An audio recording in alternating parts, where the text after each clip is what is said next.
আকাশ কালো হয়ে এসেছিল সকালেই। দুপুর হতে না হতে ঝমঝম বৃষ্টি নামলো। প্রচণ্ড দাবদাহের পর এমন বৃষ্টি স্বস্তি এনে দিচ্ছিল শরীরে আর মনে। দুপুরে খিচুড়ি আর মাছ ভাজা খেয়ে বিছানায় গড়াতেই তলিয়ে গেছিলাম শান্তির ঘুমে। সেই ঘুম ভাঙল স্মিতার ডাকাডাকিতে। বিরক্ত হয়ে উঠে বসলাম। কি হয়েছে? চেঁচামেচি করছো কেন? দেখো মালতী কি বলছে। মালতী আমাদের ঠিকে কাজের লোক, দীর্ঘ 7 বছর ধরে কাজ করছে। ওর প্রতি অন্যরকম একটা অনুভূতি কাজ করে আমাদের দুজনেরই মনে। এমনিতেও মেয়েটা ভারী ভালো, সব সময় হাসি খুশি, তেমন পরিশ্রমী, কাজে কোনো ফাঁকি নেই। আমি উঠে বসার ঘরে গেলাম। মালতী বসে আছে গম্ভীর মুখে। আমাকে দেখেই হাউমাউ করে উঠল। দাদা, আমাকে বাঁচান। কি হয়েছে? আমি অবাক হলাম। পশুপতি বাবুকে চেনেন তো দাদা? আমি থমকালাম। চিনব না আবার? সুদখোর পশুপতিকে কে চেনে না? এ তল্লাটের কুখ্যাত ব্যক্তি সে। সুদখোর না বলে রক্তচোষাও বলা যায়। গরিব মানুষকে ঠকিয়ে নিজের সম্পত্তির পরিমাণ ক্রমবর্ধিত করাই ওর নেশা এবং পেশা। পশুপতি কি করেছে তোর? দাদা, মনে আছে সেবার ওর অ্যাক্সিডেন্ট হলো? অনেকদিন হাসপাতালে ছিল, প্রচুর টাকা খরচ হয়েছিল। তখন আপনাদের থেকে ধার নিয়েছিলাম 10,000। তখন ওই পশুপতির কাছেও আমার বিয়ের হার বাঁধা দিয়ে আরো 10,000 নিয়েছিলাম। মনে পড়ল, বছর 3 আগে মালতীর বরের বেশ বড় একটা অ্যাক্সিডেন্ট হয়েছিল। বেচারির নতুন নতুন বিয়ে হয়েছে তখন। বরের চিকিৎসার জন্য আমাদের থেকে 10,000 নিয়েছিল মালতী, কিন্তু পশুপতির থেকেও টাকা নিয়েছিল জানতাম না। বিরক্ত হয়ে বললাম, তুই জানতিস না ওই লোকটা কেমন? ওর থেকে টাকা ধার করেছিস কেন? খুব দরকার ছিল যে, উপায় ছিল না আর। আপনাদেরও বলতে লজ্জা করছিল। মালতী মাথা নিচু করল। বেশ করেছ, এখন কি হয়েছে সেটা বলো। আমি বিরক্ত। আমি আজই 10,000 টাকা পশুপতিকে ফেরত দিয়ে হারটা ছাড়িয়ে আনতে গেছিলাম, কিন্তু ও ফেরত দেয়নি। বলে সুদে আসলে নাকি 10,000 এখন 50,000 হয়ে গেছে। 50,000 না দিলে ও হার ফেরত দেবে না। অবাক হলাম না। সুযোগ বুঝে দাও মেরেছে পশুপতি। 3 বছরে 10,000 টাকা সুদে বেড়ে গিয়ে 50,000 হয়ে গেছে। বেচারি মালতী, ও টাকার উপরে একটা সুদ নেবে বলে দিয়েছিল তোকে? জিজ্ঞেস করলাম। কিচ্ছু বলেনি, শুধু হারটা নিয়ে একটা কাগজে সই করিয়ে নিয়েছিল। বলেছিল হার রেখে আমি টাকা নিয়ে যাচ্ছি, এটা তার প্রমাণ। বুঝলাম, মালতীকে বেকায়দায় পেয়ে ভালোই বোকা বানিয়েছে পশুপতি। বললাম, নিজেই বোকামি করেছিস, এখন আমি কি করব? না দাদা, এভাবে বলবেন না।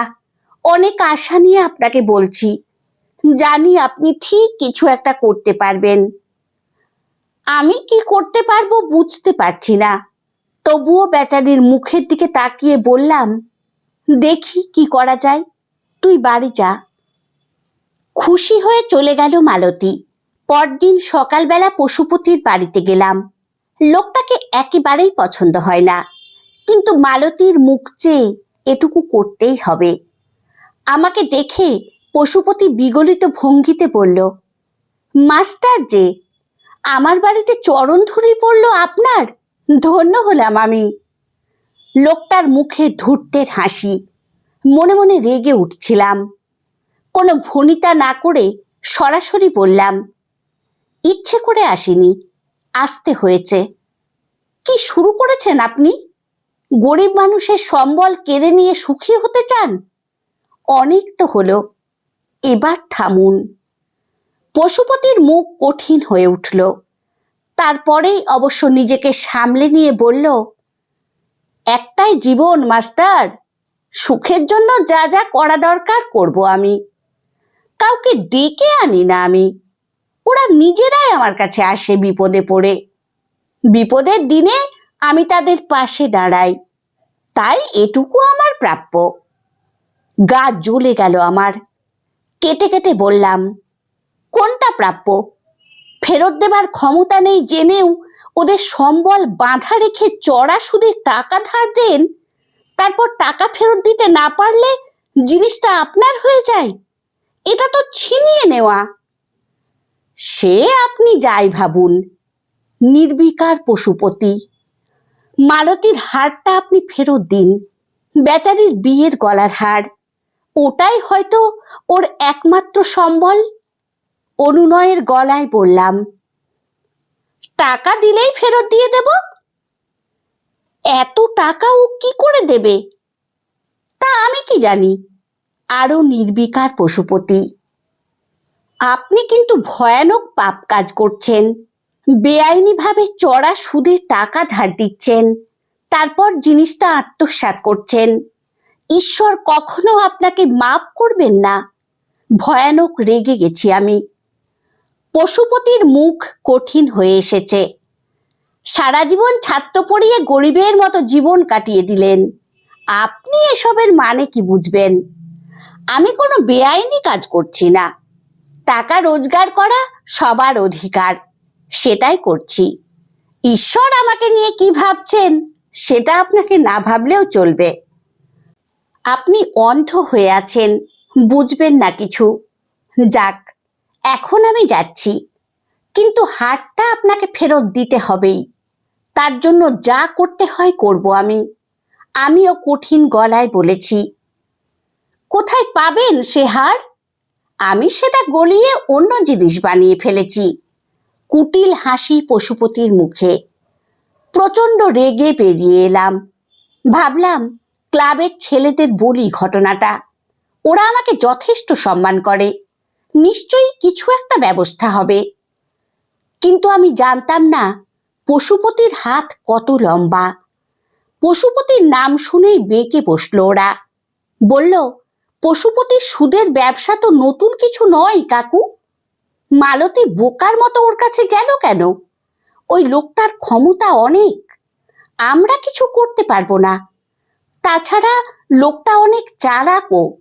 বোকা লোকগুলোকে দিয়ে সই করিয়ে নেয় টাকা ধার দেওয়ার আগে। সেখানে লেখাই থাকে সুদে আসলে সব টাকা ফেরত দিতে না পারলে জিনিসটা ওর। ছেড়ে দিন কাকু, ওর সঙ্গে লড়ে জিততে পারবেন না। চুপচাপ ফিরে এলাম। নিজেকে অপমানিত মনে হচ্ছিল, কিন্তু কিছুই করার নেই। নিষ্ফল আক্রোশে ভেতরটা জ্বলছিল। পরদিন মালতীকে খুলে বললাম সব। শুনে ও বলল, ছেড়ে দিন দাদা, গরিবের রক্ত চুষে ও কত ধনী হয় দেখব। চুপ করে রইলাম। পশুপতির জীবনের একটাই লক্ষ্য, টাকা, টাকা, আরো টাকা। ঈশ্বরকে খুশি রাখতেও ওর চেষ্টা কম নয়। বিশাল মন্দির বানিয়েছে বাড়িতে, দুবেলা ধুমধাম করে পুজো হয়, প্রতি রবিবার কাঙালি ভোজন করায়। এইভাবেই বোধহয় পাপের ভার লাঘব করতে চায়। কিন্তু তা বলে লোভ ছেড়ে দিয়ে মহান হওয়ারও কোনো ইচ্ছে ওর নেই। কয়েক বছরে পশুপতির লকারে টাকার পাহাড় জমে উঠল। টাকাগুলোতে লেগে থাকা রক্তের গন্ধ মুছতে ঠাকুরের মাথায় সোনার মুকুট হলো। মন্দিরের বাইরে কাঙালিদের সংখ্যাও বাড়তে লাগলো।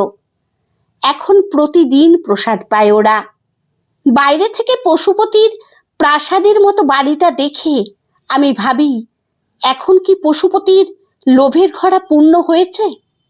ঘটনা যে কোন দিকে মোড় নিতে চলেছে তখনও বুঝিনি। একদিন পাড়ার লোকের মুখে খবর পেলাম পশুপতির গলায় ক্যান্সার ধরা পড়েছে। চিকিৎসার জন্য মুম্বাই গেছে সে। শুনে মনটা একটু খারাপই হলো। তবে ভাবলাম, টাকার তো অভাব নেই, চিকিৎসা ওর ভালোই হবে। 2 মাস পর এক বিকেলে বাজার থেকে ফিরছি আমি আর স্মিতা। দেখলাম পশুপতি মন্দিরের বাইরে বসে আছে, খুব রোগা হয়ে গেছে। ভদ্রতাবশত জিজ্ঞেস করলাম, এখন কেমন আছেন? ভালো নেই মাস্টার, কোনো চিকিৎসাতেই আর সারব না আমি, ডাক্তাররা জবাব দিয়ে দিয়েছে। পশুপতির কুটিল ধূর্ত চোখের দৃষ্টি বদলে গেছে। কি অসহায় ওর দুটো চোখ! মায়া হলো আমার। নরম গলায় বললাম, মনের জোর হারিয়ে ফেলবেন না, সাহস রাখুন, আরো বড় জায়গায় চিকিৎসা করান। না মাস্টার, হবে না, কিচ্ছু হবে না আর। হাহাকার ওর গলায়। আমি কি আর বলবো, চুপ করে রইলাম। পশুপতি আমার দিকে তাকিয়েছে। মাস্টার, আপনি তো কখনো কোনো পাপ করেননি, আপনার প্রার্থনা ঈশ্বর নিশ্চয়ই শুনবেন। আপনি একটু বলুন না, আমার সব কিছু, সব ঐশ্বর্য নিয়ে নিন ঈশ্বর, শুধু আমার গলার কাঁটাটা যেন বের করে দেন। আমার আর কিচ্ছু চাই না, শুধু বাঁচতে চাই, আর কিছুদিন বাঁচতে চাই। আমি স্তব্ধ হয়ে রইলাম। ধূর্ত কুটিল পশুপতিকে মনে পড়ছিল। বেচারা সব্বাইকে ঠকাতে ঠকাতে বুঝতেও পারেনি কখন জীবন এসে ঠকিয়ে দিয়ে গেছে ওকে। দীর্ঘশ্বাস ফেলে সরে এলাম, আসলে পালিয়ে এলাম। গল্পটি আপনাদের কেমন লাগলো অবশ্যই কমেন্টে জানাবেন। ভালো লাগলে লাইক ও সাবস্ক্রাইব করে পাশে থাকবেন। ধন্যবাদ।